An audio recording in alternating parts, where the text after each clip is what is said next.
You're already late. I know. Was that guy that preached with too long a sermon? You know, I always wonder, because again, you go to a different church and every church is different and they have this and that. And when it all adds up, it all comes down to, is the sermon too long? There are no answers. I noticed that. Oh, they're all the same, but different. I love it. Okay, so here's my changer here.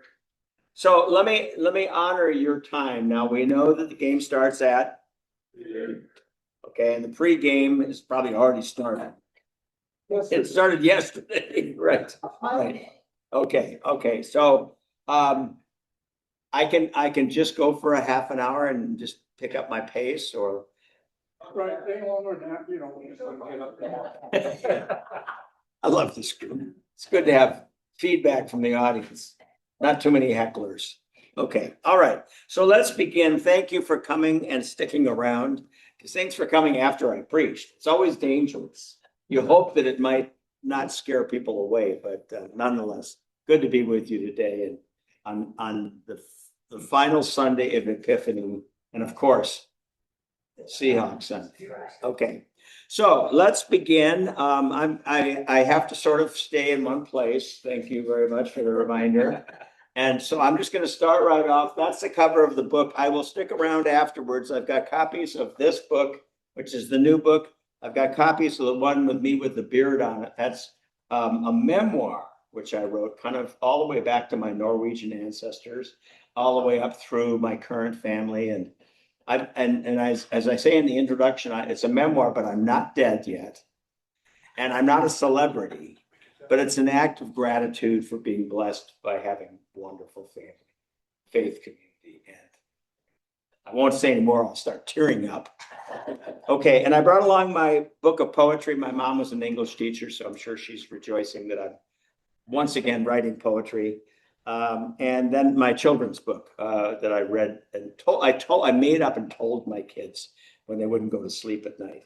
And then when my son had his son, he said, "Dad, did you ever write those down?" I said, "No, I just made them up." So I sat down for 2 weeks.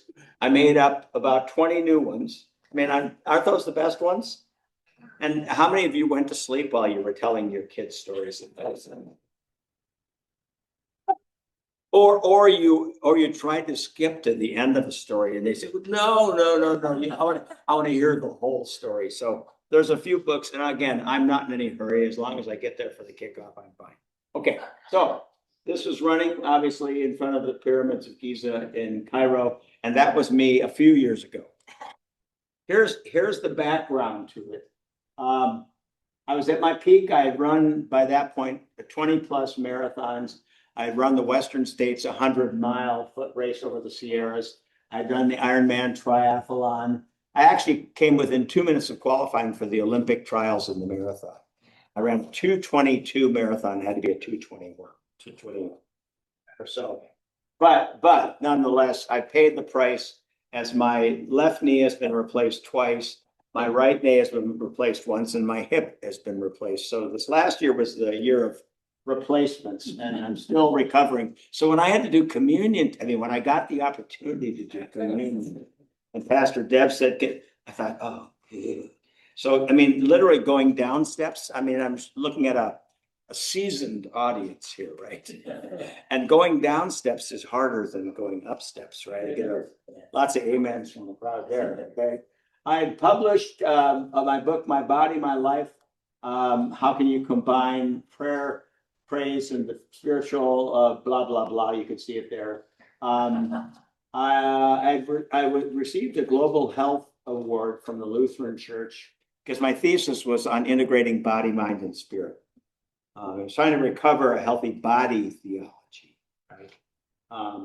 And then TWA offered a global fare to travelers anywhere in the world for 80 days for $740.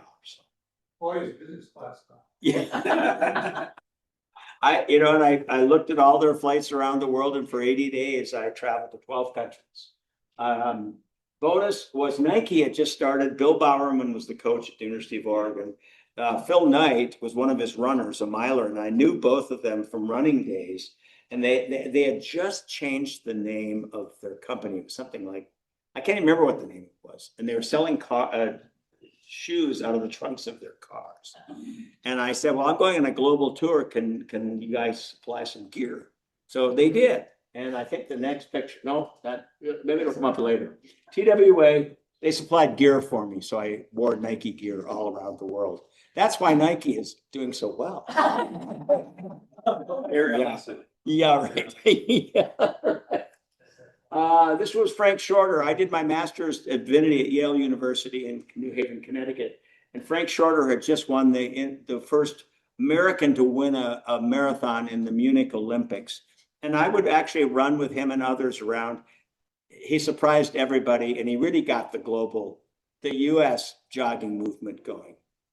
He should have won two, but the doping scandal with the Germans, they won the next one, and he finished second. So these are the countries that I visited. You can read those for yourself. Let's go. When were you in South Africa? What's that? What year were you in South Africa? Same year. This was all in 1 year. What year was it? 1980. Wow. Yeah. Rick Steves, who is our Lutheran brother and a good friend, neighbor of mine, he had just written his book about a year and a half ago called On the Hippie Trail. He hitchhiked from to Kathmandu from, where was it? Istanbul. And the subtitle is On the Making of a Travel Writer. And he and I were talking one day, and I told him about this. He said, that's a book. So a few months later, it was a book. So anyway, so I stole this idea from him. In his book, he has this centerfold. I just kind of dramatizes where I was running around the world. Oh, here's my Nike gear, and that's my beefcake or cheesecake, or what do they call those shots? What is it called? Beefcake? Huh? Beefcake. Okay. You like cheesecake, but okay. I'll sign the cheesecake on your book when you buy it. All right. And that's what I looked like. Imagine that back then. Hair sticking out all over my passport. First stop, Hawaii. Of course, I was traveling west, and Hawaii is a great place to stop, and probably the only place to stop for a while, right? And running along Kapiolani, favorite area. This is my roommate at the time, Darcy Jensen. We ran marathons together. Lutheran pastor, sadly passed away from cancer a few years ago. But we ran and became the running reverends back in Southern California back in the day, and wrote a bunch of articles, et cetera. And he actually co-authored my book, My Body, My Life, with me. Along Kapiolani, right down by the beach on the Big Island, at the Big Island, but on Oahu, is Joggers Rest. I don't know if it's still there, but I mean, joggers would stop and chat. And of course, the Honolulu Marathon was a famous marathon. And so I ran that, and I love Hawaii. It's a great place to be. I went on then to run the Ironman triathlon and started here, but then went to the Big Island and is 2.5 mile ocean swim, 112-mile bicycle ride, and then a 26.2 mile marathon. And did that as my next adventure. Here I am finishing that race, 11 hours. Everything hurt. Next stop, New Zealand, where there are more sheep, at least around Auckland and on that island, the northern island, than there are people. A beautiful green. How many of you been to New Zealand? Oh, I highly recommend it. New Zealand, Australia, just almost a different world. Wonderful people. Well, why did I go there? Because Murray Hallberg had won an Olympic gold medal, and I had read about him. But what attracted me was he had a congenital birth defect, where can't really see it here. His right arm is about half the normal size. And so they didn't let him into the sports events, but he was so persistent and so good that he kept running, won the Olympic 3,000 meters, became very famous as the first of the great New Zealand Kiwi runners. So I got to meet him. He continued on his life being an advocate for people with disabilities in sports. Wonderful human being, very humble. And I also got to, in fact, pick me up at the airport. This is John Walker, who was the first man to run a sub 350 mile. Remember, of course, Roger Bannister with a sub 4 minute mile, sub 350. I just read last week, there's a high school kid somewhere in the US that just ran sub 350. Was 14 or 15 years old? 16? Oh, I mean, those are the moments where my heart just beats. It's like, how great. Get a Brooks shoe. Yes, he did. Back in those days, you didn't have sponsors. You didn't have all the money that is in sports. You were an amateur for the most part, right? And there were even rules against competition. So he worked in a running shoe store and raced all over the world when he could. He picked me up at the airport and drove me around. He continued on, went into politics, had Parkinson's, and he and his wife created a foundation, since passed away, to work with Parkinson's people. But just again, I found in the running community, as I got to know them, kind of a quality of humanity that I just had great love and respect for. Here we were out running in Lions Park or Lions Hell Park. Running back in the day, I would run with my shirt off. Nobody's laughing. You understand what I'm talking about. Anyway, Australia was the next stop. A friend of mine who is an Olympic track coach at Long Beach State connected me with a guy there. Here he is, Peter Shinnick, who had started a whole totally new running program in Australia, in New South Wales, which focused on the purpose of sports being fun. And not athletic competition. It was fun, socialization, building relationships. So I stayed with Peter and his wife, and he took me out. These are some of the kids that they still raced, but the purpose was just enjoyment and not getting into a serious competition. There's a bunch of them out. And these are scattered all over Australia, these running clubs, right? Just a delightful time. Next up was Japan. Of course, you got to get Mount Fuji in there and a tea house in the foreground. Toshihiko Seko was the great Japanese runner. A lot of people back in the day they thought, Japanese runners? Oh, let me tell you, he was a world champion, won the Boston Marathon, won the New York Marathon. He was right up there with Bill Rogers and Frank Shorter, fabulous runner, and running was very popular. And so I was really glad to meet him, run with him, do a few races in Tokyo. Here is Masuru, my running friend that I stayed with when I was there, and we ran all over the city. Lovely guy. It was a part of a running club. He invited me to come and have sake after a run. Great way to kill the pain, let me tell you. Good sake is a great, cheaper than drugs. So we went running all over the place. Japan is a wonderful place. I love Japan. I love the culture, the graciousness of the people, the miniature architecture. I'm a master gardener, and I like to create bonsai art, miniaturization things, valuing small things and old things. And so I was glad to be in Japan. And here I am running in a race over there. They actually did an article on me because I had done the Western States 100-miler across the Sierra Nevada mountains. You do it under 24 hours and you get a gold belt buckle. I actually finished third in it and discovered that the farther the race went, the better I did. I think that's my Viking blood coming through. And so you see, there's an article in a Japanese magazine. They had heard about me. It's like I didn't know much about them, but they said, well, welcome to our country. Have a sake. Next stop was Hong Kong. I had a friend from Yale Divinity days. Family had been missionaries in China, were kicked out during the Mao days. They had settled in Kowloon, which is one of the islands of the greater Hong Kong area, and he ran a school there. So I stayed with my friend, David Vickner. Amazing. How many of you been to Hong Kong? Yeah, isn't it incredible? I mean, as soon as I say Hong Kong, smells come into my mind. And all sorts of amazing sights and sounds, right? So obviously the street markets are wonderful. I stayed in a cheap hotel. It's a flop house is what it was. And they didn't have an elevator. And I got a room on the 30th floor. But the blessing was in disguise. They didn't have an elevator. And the streets were so polluted with smoke from the taxis and the cars and the motorcycles that I ran these steps several times a day and got some pretty good exercise in.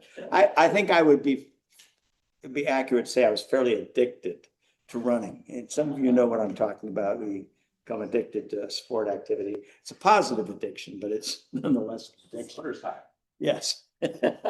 Runner's high, exactly. The natural endorphins get pulsing through. While going up and down those stairs, I would keep running into the ladies in black. These wonderful, powerful, dangerous women dressed in black, usually older women, who would venture forth. They would go up and down the stairs with the groceries. If you were trying to get on a bus, you had to watch out for their elbows, because if you were in a queue, as they say there, it was roller derby time with old ladies in black, and they would poke you, and I came away bruised. I think that's a smile, about as close as I think I ever saw to one of the ladies in black. Another shot of the markets. Now, this is a quiz. What do you think that is? Huh? Mealworms? Get close.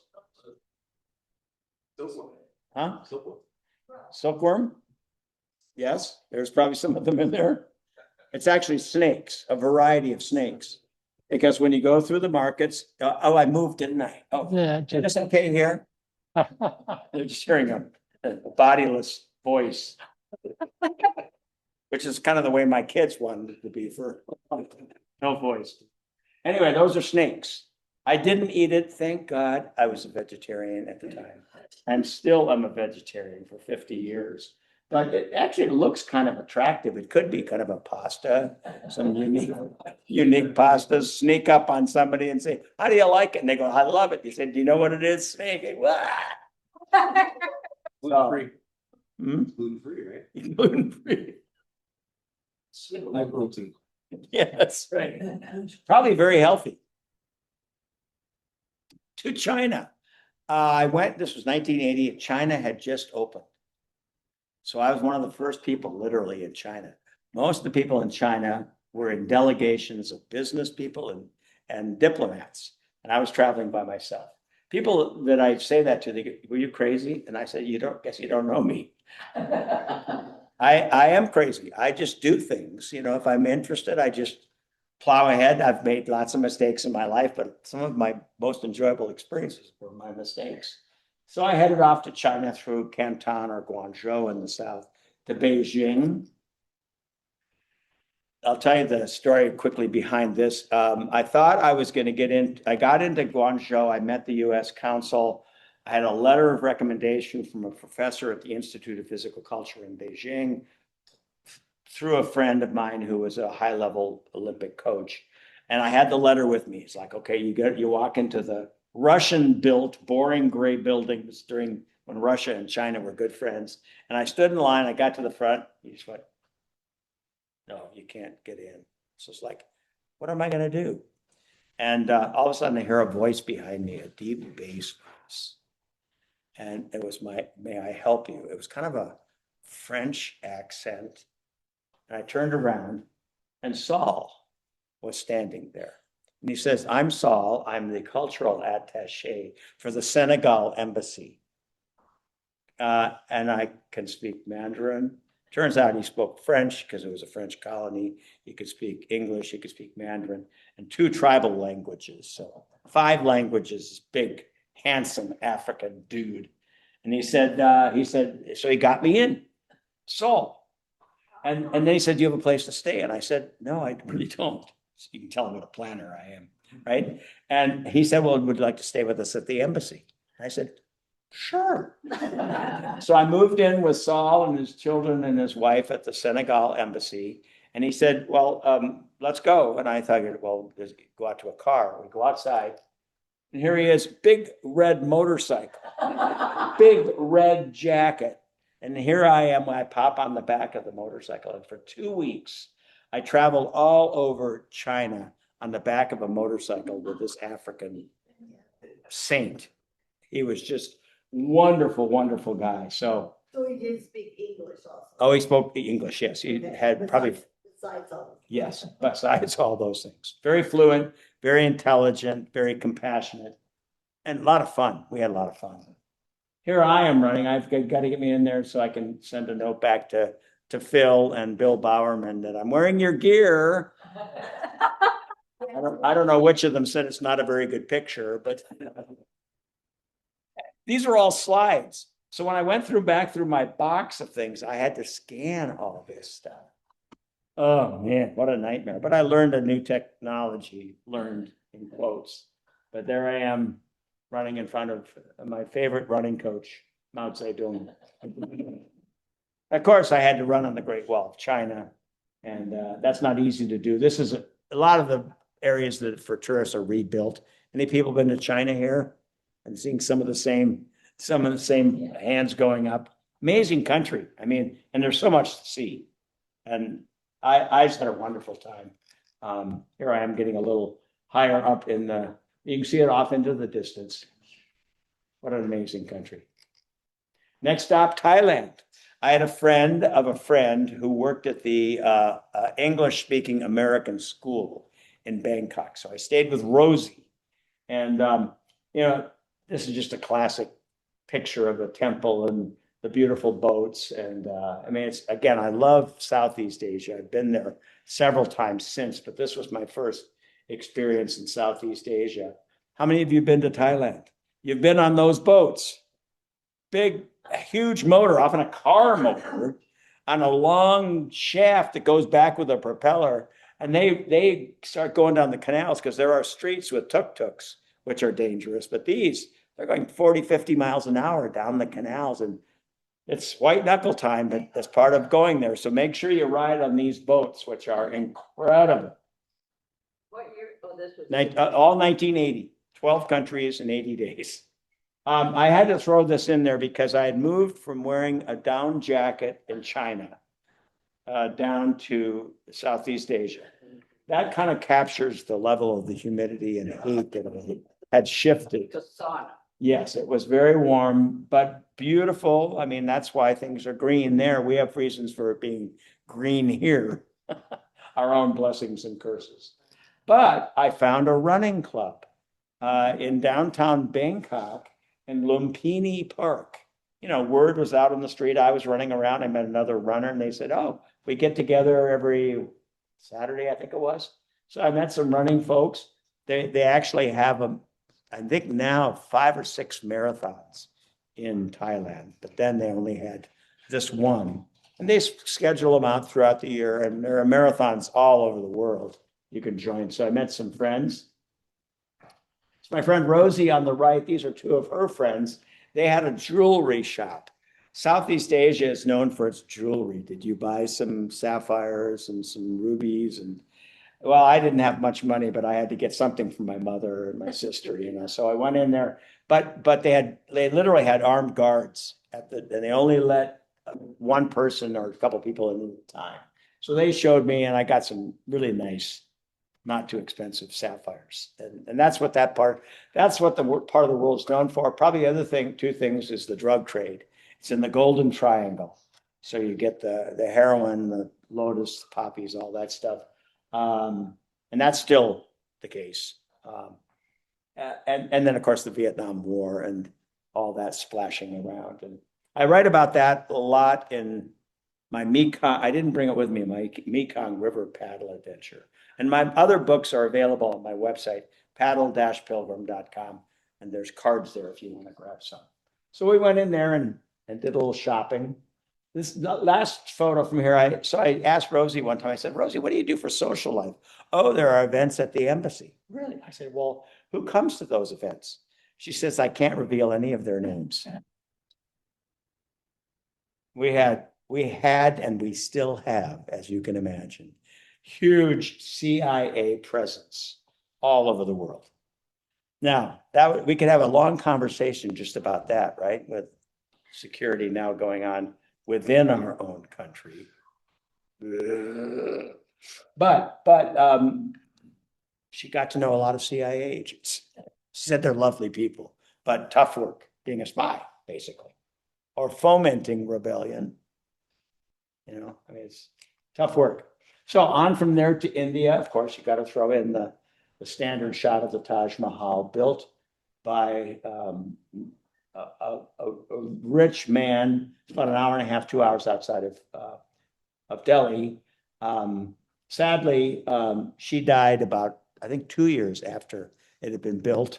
I don't know that she ever lived in it, but it was kind of, he loved her so much, right? But worth the bus ride out. I met a Indian guy when I was running in Delhi, and I said, where can I get a bus to the Taj? She said, you can go on the tourist buses or you can go on the regular buses. I said, I want to go on the regular buses. So I got on one of those buses and we went out there and I met the most amazing people. We're going for all sorts of reasons. And not the highlight, the low light was going back from the Taj. We were stopped by the police a couple of times, and they said there had been a robbery recently on a tourist bus, and they had stopped and cut a tree across the road, and they robbed all the people on the bus, and then they disappeared, but they were checking. And I said, another good reason I didn't go on a tourist bus. I didn't have anything of value, but nonetheless, I was with the locals, and I felt safer with the locals. There I am in front of the palace next to the Taj, more the dwelling area. On top of a building in Delhi, I was visiting some health programs funded by, now it's called Global Refuge, but it used to be Luther World Federation. But they had a rooftop garden. I mean, space was limited. Guess what that inspired? At Trinity Lutheran College, Brent, do you remember the battles I had to get space on top of our parking garage in downtown Everett? And who was our CFO? Tom. Yeah. Of course, his job was to count all the beans, I mean, all the money. And we had a parking garage. So I'm sure some of you still park in that parking garage across now from Funko. And I turned the rooftop of the parking garage into a garden, which actually brought a lot of students to the school because it was a nationally known project. And it was also a play area for our Acorn Early Learning, which was an outdoor preschool. But the idea for that came from this trip around the world from a garden on top of a building in New Delhi. 2 of those planters are in our backyard. Oh, good. What's in them? Are they still growing? Oh, you pick good ones. Nice. I remember getting those blueberries, I think, from one of our former students up north. Yeah. Oh, nice. Good. Oh, good.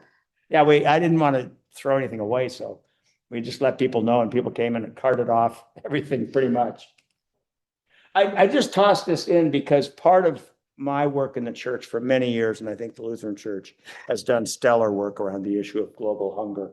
And one of my teachers, Dean Freudenberger, in my doctor's work, talked about how there are stereotypes of hunger, and oftentimes they're racist. They're biases saying that people, if they worked harder, they'd have food. No. There's lots of reasons for people being hungry. There's wars going on all over the world. When there's a war, you have hungry people. You need refugees. You have refugees. So there's lots of reasons for it. Political changes, climate change now. It's a huge area around. So if we're going to address hunger in a root cause way, we need to look at all the causes. So I just throw that one in there because I think it's something that with our lesson for today, the fast that God requires is a fast of doing justice, loving mercy, walking humbly. Okay, some food. Of course, India, I love Indian food. I'm a vegetarian, and India does it about as well as anybody. And you're probably thinking, I'm hungry for lunch right now, so I'm almost done. I'm in Africa now, South Africa.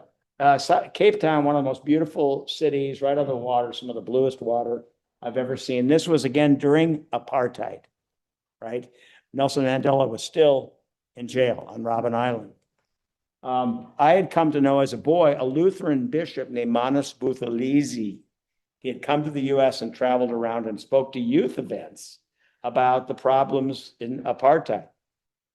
Again, kudos to the Lutheran Church for exposing a bunch of us young kids to leaders. He was working, wasn't as famous as Desmond Tutu, for example, but I met with Buthelezi, I met with Tutu, I met with a number of their leaders, of course, in secret, because it was a dangerous time and people were being thrown in jail.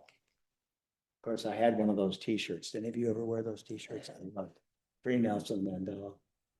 And then we look at all that he did. I mean, he was not perfect, but his Truth and Reconciliation Commissions as a way to come out of a war and injustice with some healing.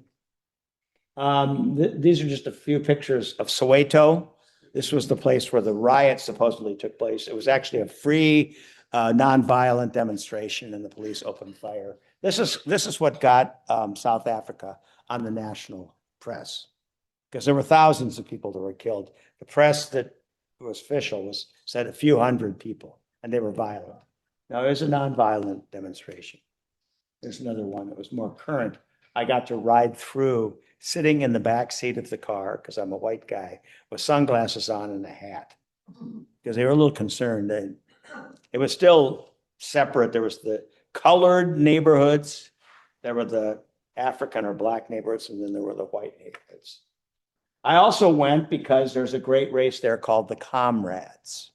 And fortunately, or unfortunately, it's in the heat, and I wasn't there in the heat, and I wasn't there to run it, but I wanted to get a good picture in. The good news of all that is for many years, the Africans were not allowed to run, and then they finally ran, and now they generally, like most African runners, win anything of any long distance. So of course I had to go to Kenya, Mount Kenya. I just, again, good fortune, ran into some people with their athletics program, and I got to ride on the bus with the Kenyan national running team into the mountains at Eldoret, where Kip Keino was from, and where Henry Rono, who ran at Washington State many years, held 4 world records. So I rode in the mountains on this bus with a bunch of, this skinny then, little white guy with all these wonderful black athletes, and they just welcomed me in. We had the greatest old time. And here we were, cinder track, no all-weather track, right? Look at the steeplechase barrier. You know, nothing fancy, but man, oh man, can they run. There's Henry Rono, just standing around. Henry, fellow Washingtonian. Oh, sorry. This, how many of you been to Kenya? Been to the Richard Leakey Museum? It's a new name for it now, isn't it? Richard Leakey was the anthropologist who discovered or dug up Homo erectus australopithecus. He had a certain name for it. But the main discovery was that straight femur, which documented at a certain point in human history, it allowed a creature that had been on all fours to stand up erect. A huge evolutionary leap, because if you could stand up, that meant you could walk faster, you could run, you were not just prey, but you could become predator, which is a mixed blessing, right? But I had to see the Homo erectus, the straight femur, so I stopped off. So this trip was just an interesting mix of all sorts of curiosities. Here are a couple of boys running in the village. People wonder, why are the Africans runners so great? Well, first of all, this is 7,000 feet. Many of them are running at elevation. Number 2, many of them in rural areas are running to and from school, 2, 3, 4 miles. And then other than genetics, which obviously play, look at their bodies, lithe, slim, just beautiful physiques, very different than the Ken and Barbie world that most of us grew up in. But here's the secret sauce. There are not a lot of cattle, and they prize their cattle. And for millennia, they have tapped their cattle for blood on periodic healthy interviews. They mix it with grain and they have these cakes that are essentially blood and grain. Because I'm a sports fanatic, I tried it. It was really good. I wish I hadn't known what it was before I ate it, but that's the secret sauce in my mind. It's the blood cakes. Never mind. But look at them, how carefully they tap in lovingly. I then took off on the train. There's a crazy train that goes to Mombasa. Did you ride the train to Mombasa? Through the largest game reserve, no hunting anymore. And glad that we prayed for elephants today. That was a nice little touch on Pastor Deb's part. Here's a quiz. Do you know what a group of elephants is called? It'll be so obvious when I tell you. A parade. That great. When I was paddling the Mississippi River, oftentimes I'd be flying under various birds and I'd check and see what they were. When I got to pelicans, you know what a group of pelicans is called? A squadron.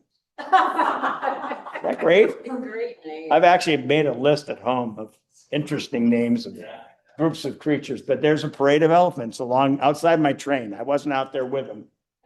Next country, Ethiopia. And I'll really speed up here. Ethiopia, Addis Ababa. I had gone there. I mean, this is really one of the earliest Christian countries. Their emperor, Haile Selassie, was descended from Solomon. And he was the last of the Solomonic dynasties. And if you look at early church history, there have been Christian congregations. Makani Jesus is the name of the Lutheran denomination in Ethiopia. But I went there because the great first well-known Olympic runner was Abebe Bikila, who won the Olympic marathon in Rome in 1960, running barefoot on the Appian Way. Can you imagine? An unknown. I could tell you other stories if you're interested, how everybody they teased him and kind of, mocked him for what he was doing, and he won.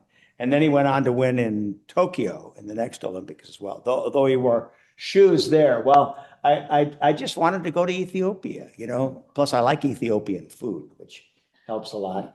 And as I was out for a run one day in Addis, I came across a running shoe store that was the Abebe Bikila store.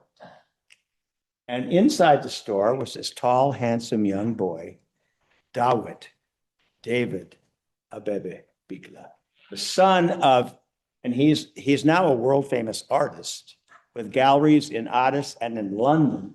And here he was standing there. I said, "Here you are." He said, "No, that's my father. I painted that." And so I said, "Well, can we go for a run? Are you a runner?" He said, "Sure." I said, "Where are we going to run?" He said, "There's a mountain right here outside the town. There's a monastery on top of the mountain. It's about 16 miles round trip." I thought, piece of cake. So with the boys, we ran to the top to the monastery the next day and talked all the way up the mountain. He had crummy old running shoes, crummy old basketball shoes on, and I had my swanky Nike gear. I said, "Can I get some good shoes for you?" And he, for 5 years, I had Nike sending David shoes, and he just loved it. And what a great stop. This was also the time when the communist Mengistu was in charge for like 16 years. They took over the country. They assassinated Haile Selassie. Makani Jesus' leader had disappeared. It's a very hard time. I met in restaurants, a little bit like South Africa, with their church leaders and tried to hear their stories. So when I returned, I could tell what was going on. Fortunately, later, the leader, Emmanuel Abraham, was found or released. And they are back to now sort of a democracy, and they're doing better, although they're very, very, very poor country. But I talked with them, and when I left, got to have a quick shot of the food. Yes, yes. How many of you have eaten Ethiopian food? Oh, good. If you haven't, try it. I would like to say, if you took that table there would be a huge taco on top of it, or a huge burrito, tortilla on top, different grains, but it would cover the whole table. I mean, part like a tablecloth, and then dabs of food. And you would tear off a piece of your tablecloth and you go, whoop, whoop, whoop. Now you go to a fancy restaurant and they make it much spiffier, but that's the way it was there. And I loved it. Great food. And they gave me a shirt upon my leaving. And this, for many years when I was the slimmer Dave, this was a liturgical shirt that I would wear on special occasions for international worship services. Finally, Egypt. I love this old map. Egypt is, I'm going to go back. I'm thinking of paddling the Nile at some point from the Valley of the Kings to at least Cairo. When my legs are back in shape, I hope that's my next paddle. Of course, got to run there. You couldn't take that picture now because there's a museum right in that spot. And I mean, you're in the city, sort of suburbs, and all of a sudden, boom, there's the pyramids. It's the oddest thing. You know, you think you're way out in the country.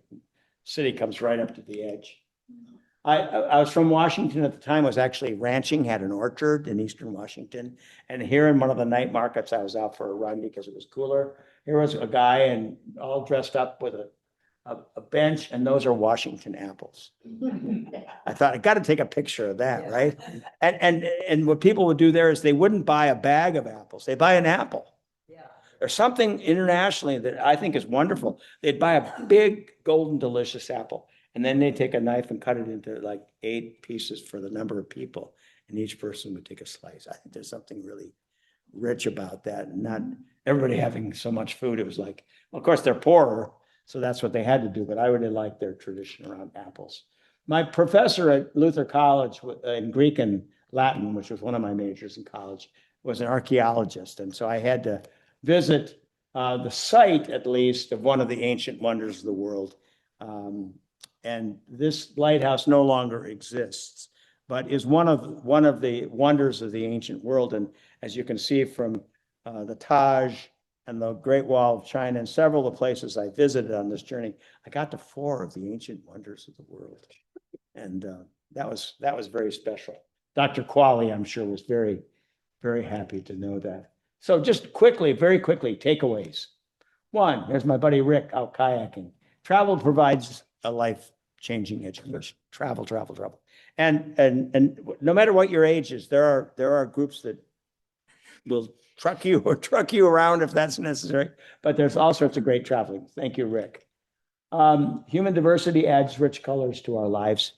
So much of the racism that's rampant in our society right now would be solved if people just got off their butts and traveled around the world and seen the great cultures of humanity in different parts of the world and said, you know, these are your brothers and sisters. And we as people of faith, they are our brothers and sisters in Christ. So humanity.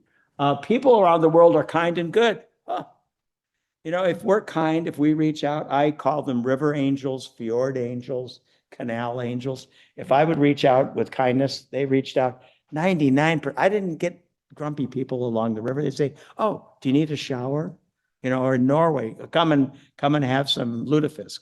Now that was not a kind, I'm just kidding you there. Movement and exercise enrich and lengthen our lives. That's another shot of me and my former self. Look a little like Steve Prefontaine. Yeah. That's the nicest compliment you could have. Look like Steve Prefontaine. Yeah. And then finally, if we go outside and play, we will be happy. I was in a group recently. Huh? Did you take that? No, I just grabbed it off the internet, but I thought to myself, we should never stop jumping in puddles. Have you jumped in a puddle lately? And that's your homework. That's your homework. The next, I mean, we certainly have an abundance of puddles. The next puddle you have, jump in it. And in your case, Maren, make sure that he's alongside of you so that he gets a little of the backwash. You knew that was coming, didn't you? One final thing here. I lead a baseball retreat. It's happened now, second year in Arizona. Spring training's coming up. Now that we're going to win the Super Bowl today, all attention will turn to the Mariners winning the World Series. And of course, we have the World Cup. We will be the championship city. Darn it, because too many Californians are going to want to move here. But March 10 to 13, Lutheran Retreat Center there called Spirit of the Desert. We do mornings of baseball talk about a book I've chosen, afternoon games, evening baseball movies. So if you're interested, go to my website. I think we have 2 rooms left. It'll be about 25 people, all baseball fans. Come to Arizona. Are you getting sick and tired of the cold weather already? Yes. I got some Colorado, Iowa, Minnesota people coming, as well as some people from the Northwest. And there's paddle-pilgrim.com, the website, etc. This book. Whatever you do, paddle boldly. Thank you.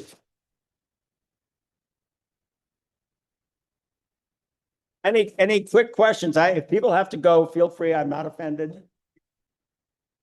The Western States would have been 19. I always confuse it because it was Iron Man. Western States would have been 81, right after this. Yeah. Is that your own press? Pardon me? Is that your own press? You own that company? Paddle Pilgrim, that logo, my graphic artist, Ann Reinisch, who worked at Trinity Lutheran College, has worked on all my books with me. She's at Seattle U. She's helped me with all my graphics, my website. So whatever looks good in all of the social media, it's to her credit. So any other just quick questions? A lot of the stuff you did is way ahead of its time. I mean, like Dean Karnazes, Killian Jornet, Scott Jurek, all that stuff, which got popular at like the 2000s with 400 runs, doing it way beforehand. So it's pretty awesome. Yeah, it's nice to hear somebody say you were ahead of your time rather than you're crazy. Although maybe the two go together a little bit. Or now I'm still crazy after all these years. Thank you. Appreciate it. Well, I'll stop at that point because you need to get your, my cardinal dietary sin is Doritos. If there are Doritos around, and I buy them once a year, or I got a big bag of Doritos, guilt-free Dorito drinks and eating this afternoon, leaving the red color. Cheetos are close behind, right? So thanks for coming. If you'd like to buy a book or 2 or 4 or 5, glad to stick around and sign them. Thanks for coming.